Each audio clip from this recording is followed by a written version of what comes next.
Hello and welcome to Sarcastic Reviews. Today we're going to be talking about the random news, gossip, and information that's available in the entertainment industry. For those who don't know, Joss Whedon was announced as being the next director for Batgirl, which is a surprise because he directed the Avengers movies, Avengers and Avengers: Age of Ultron, and he also had a big part in the initial first seasons of the Marvel Agents of S.H.I.E.L.D. show. It was also a surprise for me because after he did Avengers: Age of Ultron, he basically said that he was wiped out because the intense shooting schedule and the studio push, because not only does he have to tell the story, but he also has to set up the other stories. Like, that's why you get the weird lagoon scene in Avengers: Age of Ultron with Thor. So I was surprised that he would go to another studio, especially a studio which has had issues getting their franchises up and running with DC. But I guess that the deal was right. Like, he wouldn't have gone somewhere that he didn't want to go. And I'm sure that he talked about all of his concerns before he agreed to it. It was a surprise. And honestly, I was hoping he would do something smaller first, like another TV show or even like something like a Dr. Horrible sequel, which would have been really great. You know, Nathan Fillion's looking for work. Neil Patrick Harris I don't think he's too busy right now. So that would have been a good show. It would have been a good something to lift his spirits, and something that he would have enjoyed and been able to put some of his soul into, I guess you would say. But it is definitely a good choice. You've seen the strong female characters that he can create with Buffy, Dollhouse. He was gonna do the Wonder Woman, but for some reason that never got greenlit. And now, so he's doing Batgirl. So we'll have to see how much of the process he's involved in as far as the writing goes. I'm sure he'll be involved a lot. I'm sure they want him to be involved a lot. But what we're going to be talking about today is potential casts. And this is kind of all over the place. It's just, I know that I've seen some other lists.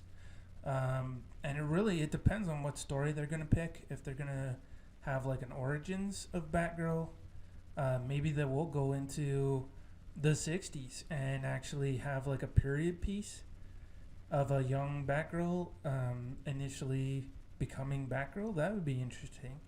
But they've already established in this universe, with the DC universe, that Robin has been killed by the Joker and Harley Quinn. So this is much further on in the whole canon for Batman. So, you would think that Batgirl would have already been established if they were going to include her in it.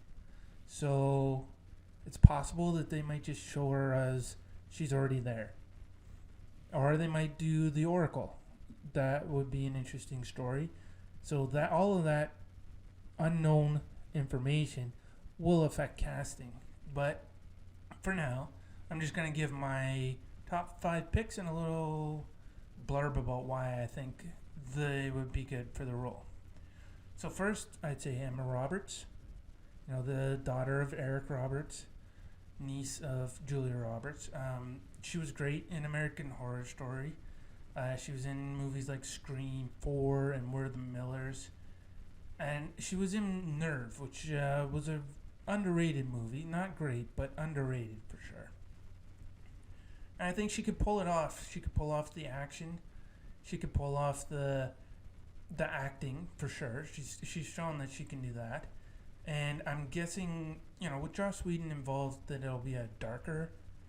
Well, I mean, it's a DC Universe movie, so it will be darker. But you know what I mean. Like, there'll be some dark tones to it, and I think she can pull that off.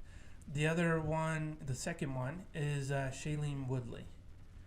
She was supposed to be Mary Jane in the second reboot, I guess, or the first reboot of the Amazing Spider-Man movies, but that her part got cut from that, and then that never turned into a trilogy. So she's free. And the Divergent movies, still don't know, I think, what they're going to do with the second part of the third movie, because the first part bombed so bad that they don't want to put it into theaters. They were talking about doing a TV show, but Shailene Woodley has said that she didn't sign on to do a TV show.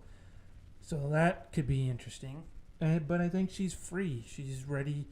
She's not involved in another franchise, and she could get involved in this one. And she's already shown that she can do the action. She did that with Divergent, and I think she could pull it off. The third one would be Emilia Clarke from Game of Thrones. Game of Thrones is just winding down. They said that the next season will be the last. The Terminator franchise didn't get off the ground. They were going to make more movies, but now they're not. So she's freed, and she could look the part. She could play the part. She could pull off the action. I think she would be great in that role. And now the fourth one is more of a dark horse, and it's Jane Levy. She was the star of Evil Dead, and she did a great job. She doesn't exactly look the part of a Batgirl, but I think she could really pull it off. And I think, especially working with Joss Whedon, like, she has shown that she can do pretty much everything. Like, she had the TV show Suburgatory, and she was in, like I said, Evil Dead. She was also in Don't Breathe.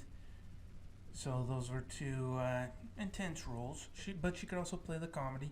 She was in Monster Trucks, which wasn't a great movie, but her role was, I would say, refreshing in it.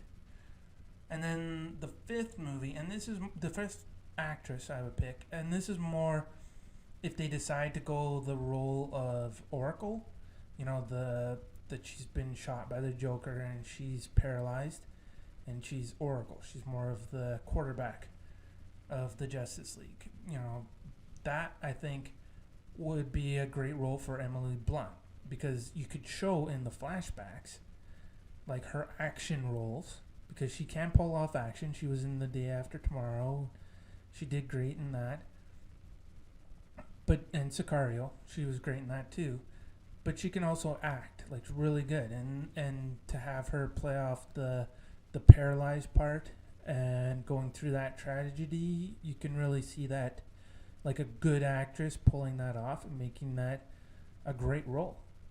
And I think with Joss Whedon, again, you can really bring a lot to it. So that's who I think. Those are the 5 people who I think. And of course, it could change depending on what's going on with what stories they're going to be using, which version of Batgirl they're going to be using. I mean, the fact that they're calling it Batgirl leads me to believe that they're not going to do the Oracle part of it. They're going to do her as actual Batgirl. So I'm sure there's plenty of people who are going to have plenty of lists. This is mine. This is the casting of Joss Whedon's Batgirl. And if you've liked what you've heard or seen, like, share, subscribe, or all of the above. Thank you, and have a good day.